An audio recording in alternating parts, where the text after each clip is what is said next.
We are live. Good day, guys. How are you doing? Welcome to A.K.D Studios, and it is part of our Christian lectures. We talk about the cells, we talk about the component of the cells, and today we'll be looking at action potential in relation to the cells and different parts of the cell. So let's go on. So before, if you haven't done this, please do it now. Please subscribe to our channel, like all of our videos. They're very educative, interesting. We are trying to define the best out of man, and I know by the end of viewing this, it's more simpler. Man is more simpler. Medicine is more simpler. Physiology is more simpler. So without wasting much of our time, let's go into the proper today. So when we talk about action potential is just like a chart, a representation of everything that goes inside the cell. We talk about the component of the cell. We talk about the different classes of things in the cell. But for cells to transmit impulses, especially nerve cells to transmit impulses from one point to another, and to respond to external stimulus, all these responses are generated in form of action potentials to be carried out around the cell. So today we have inside the cell when we try to measure it in terms of the negativity of the cell has membrane potentials. When we talk about membrane potential, that means the charge across each membrane from the extracellular fluid to the intracellular fluid, the amount of fluid that goes in, the amount of ions that goes in and go out, and these ions are the major ones that contribute to the electropositivity and electronegativity of the cells. And a major example of these ions that do this, we have the sodium, we have the calcium, we have the potassium, we have the chloride. So their influx and their efflux changed the negativity of the cell.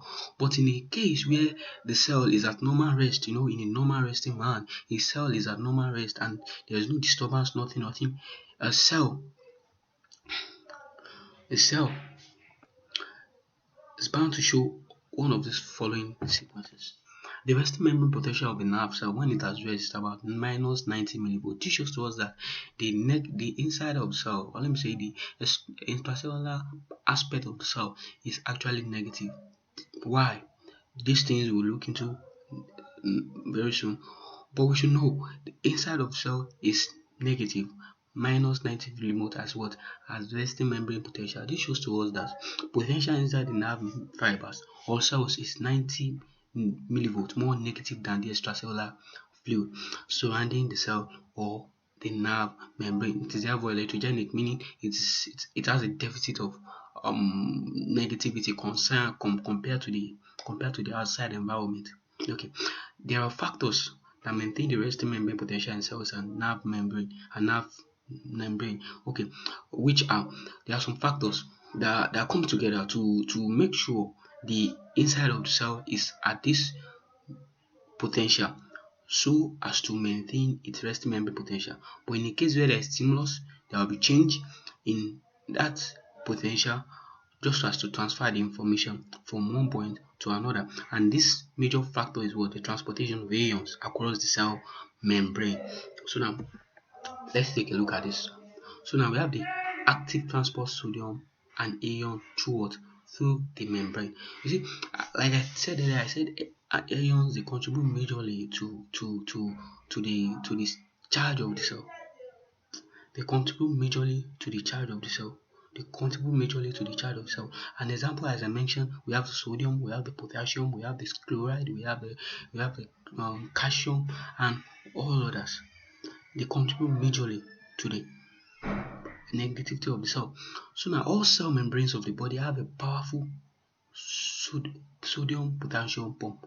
I know we've learned this the transportation part of the cell transport and cell components. So sodium potassium pump is a kind of electrogenic pump that helps to maintain the electrogenicity of the cell by pumping in 3 sodium into the cell and pumping out 2 calcium, 2 potassium,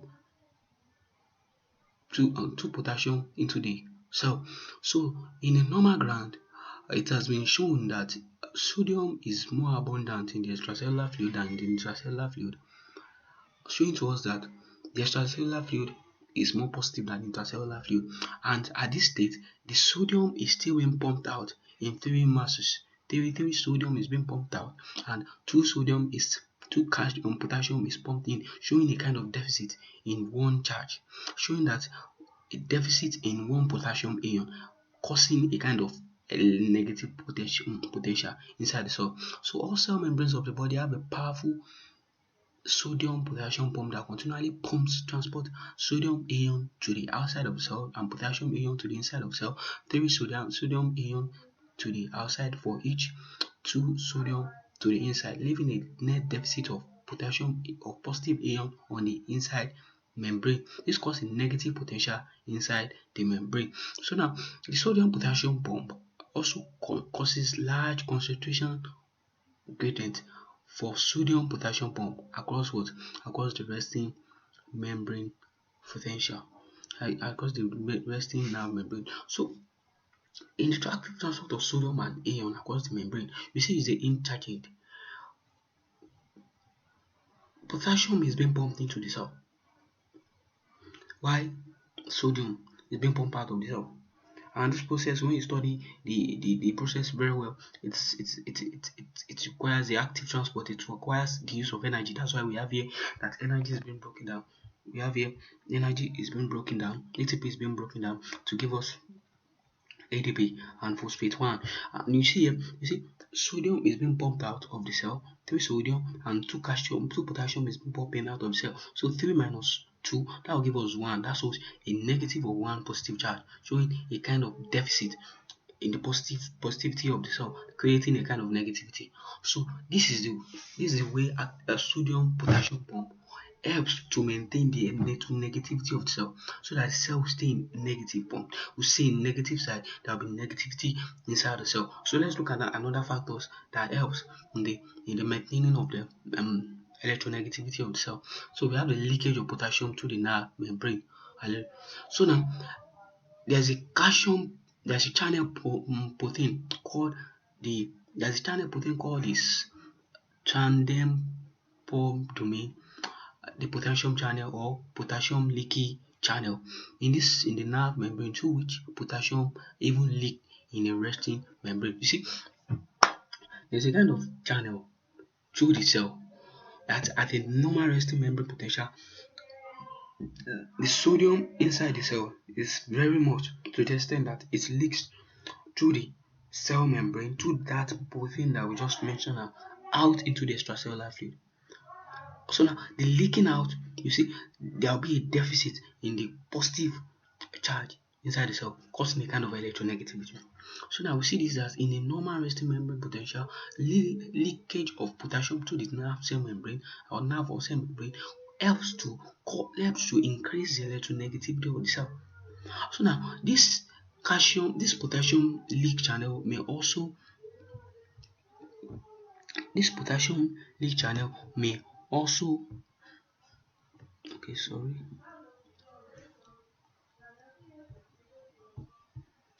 This leaky channel may also leak sodium ion, but far more permeable to potassium than sodium, normally about 100 times more permeable. So now the transport of potassium from the intracellular environment to the nerve membrane causes a deficit of positivity in the cell.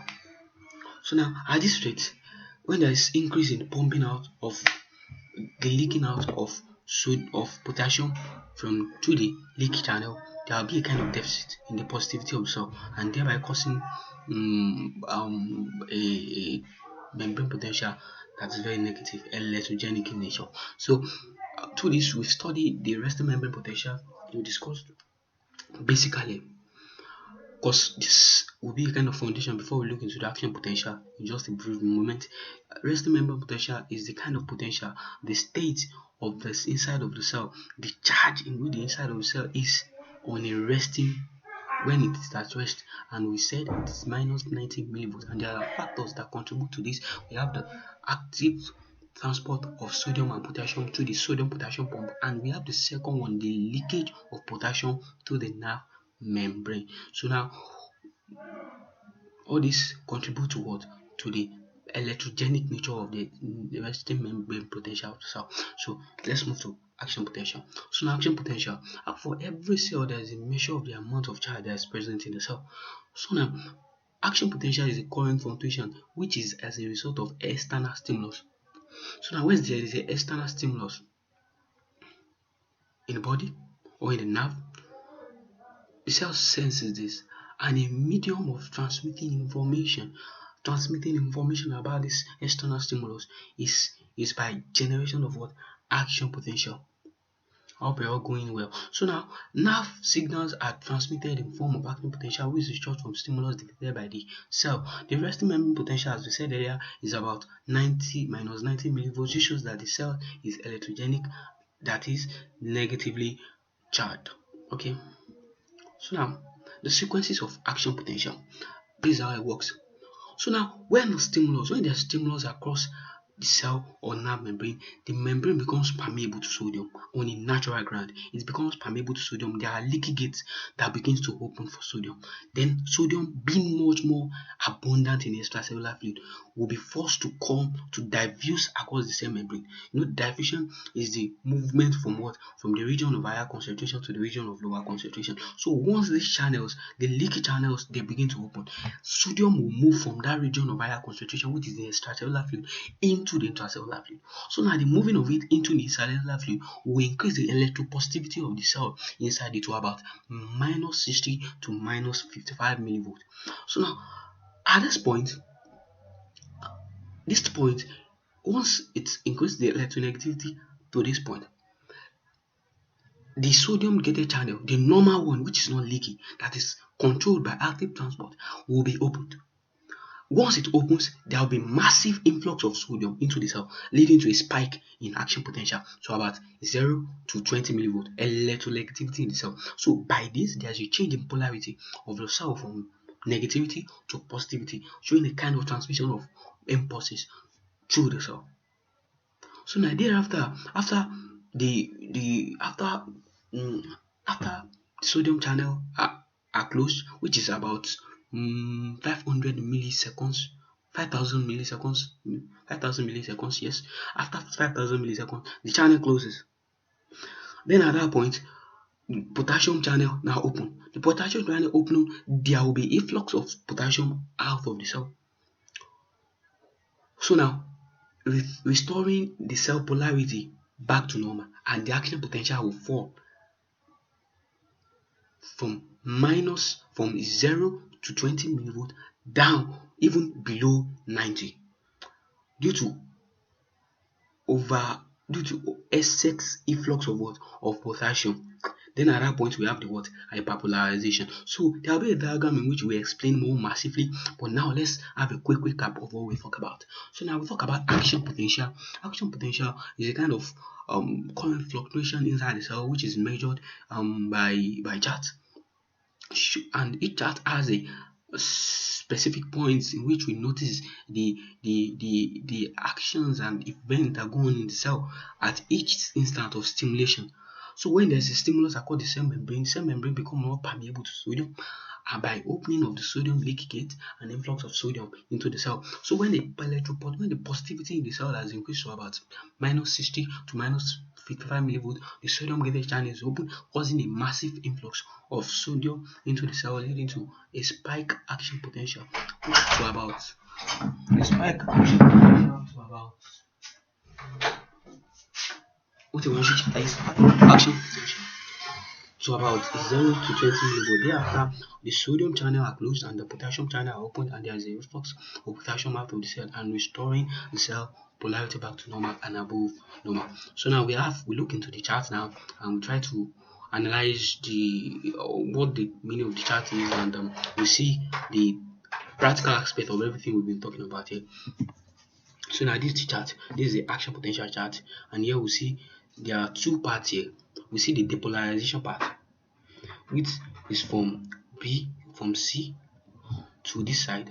That's the depolarization part, and this place is the repolarization part. So let's begin. So now I said from the start, the cell membrane is at what? It's at its electrogenic point. That is around what? around minus 90 millivolt. So now when there is influx of sodium through the leaky gate, which is due to stimulus, there will be a kind of increase, a kind of deflection in the action potential. This shows to us that there is already influx of what? Of sodium, but not that much, just a minute quantity. So now when there is now increase in the influx, there will be increase in the there will be increase in action potential, and when it gets to about minus 55 to minus 60 millivolt, there will be a spike. There's a mouse. Okay, there will be a spike here, and this is called the firing level. At this point, there will be opening of the sodium gated channel, and there will be massive influx of sodium. That massive influx of sodium will charge the action potential to move, and this side is called the what? Overshoot. So now it moves to about 0 to sometimes about above 40, and like I said, to about 20 millivolts. So at this point, this is the spike potential. It gets to the highest, and at this point, the sodium channel begins to close. So now once the sodium channel closes, the potassium channel is open, and there will be massive efflux. That means the evasion, like potassium will be moving out of the cell. Then that will reduce the polarity of the cell, the electropositivity of the cell, and the action potential will gradually decrease and decrease and decrease until it gets to minus 90 millivolts and even below that.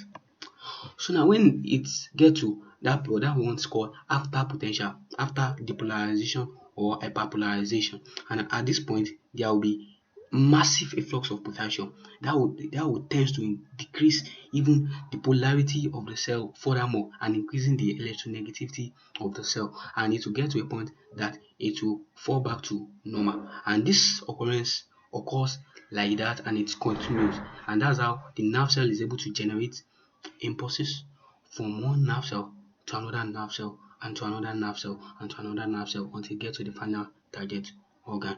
So I hope with this we've discussed a bit of action potential, resting memory potential, and subsequent classes will deal more with the rest.